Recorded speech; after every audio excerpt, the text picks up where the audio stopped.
It's always some thirsty ass broke $10. I'm gonna start upping my price, man. $10 is not enough to play me. Like, you niggas be trying to just play like it's just the last stage of a fucking Sega game where there's no save files and shit. Like, y'all niggas are just too thirsty. You take the fun out of everything. Trash niggas could barely pull off a dub with me going 2%. You niggas going 100%. It just turns the game off for me. There are so many different factors in struggling in a multiplayer game, but people really do treat it like an issue in design. More specifically, the matchmaking. Skill-based matchmaking in multiplayer games has been around since the beginning. Obviously implemented to make sure everyone got a balanced experience, but it's starting to seem like most games these days get this wrong. Call of Duty Cold War received tons of backlash because it had a system where the game would match you based on the performance of your last match. This resulted in players going flip-flop between doing good and then doing terrible. Which, yeah, I'm not going to deny that some games have messed up their system, but it seems like people nowadays are quick to call out skill-based matchmaking for the smallest reasons. Take Halo Infinite. This game is objectively the sweatiest Halo game, but maybe not for the reason you might think. Basically, Halo is a very old series that a lot of people grew up with, and that means that there is a very real community of father Halo players with actual responsibilities. The issue people complain about with Halo Infinite is that social modes in the game are sweaty, and obviously the main thing that people are going to yell at is the skill-based matchmaking. To say that skill-based matchmaking doesn't belong in social is just pure stupidity.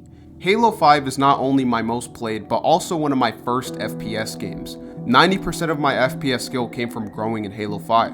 And through the time I played the game, I was naturally getting better and playing with better players. There was never a moment in matchmaking where it just felt like I jumped skill levels. The thing is that Halo fathers will be playing on their living room TV while others will be playing on their monitor setup. Humans in their nature will take opportunities. No matter which group of people is playing, better players will beat the lesser players. That's in line with anything in life. Oh, what the hell? He's vibing. Oh my god. The problem with Halo Infinite is that it's just a sweaty game. Every single gun in Infinite is effective and the gameplay is designed to be an arena shooter. The main argument is doing good and getting stomped, right? But when you're doing good, you're really just stomping someone else. It's just like I play one game, I pop off 15-3. I'm like, okay, I'm sort of feeling it. But Halo 5 is notorious for being competitive, right? So how did this FPS noob who only played Lego games get into it? Well, because there's a very clear difference between competitive and sweaty. The sidekick in Halo Infinite has to be one of the most annoying guns I have ever seen. It's a precision weapon with bloom that you spam. Every single gunfight with this thing is a battle of who the sweatier player was, and then the other primary, the AR, is also very effective at killing people. Of course, Halo Infinite can be competitive, but because of how the weapons are designed, it could never be casual. So take Halo 3. The reason the social modes work is because the game doesn't immediately give every player the ability to clap each other. It is up to the player to go around the map and find those effective weapons.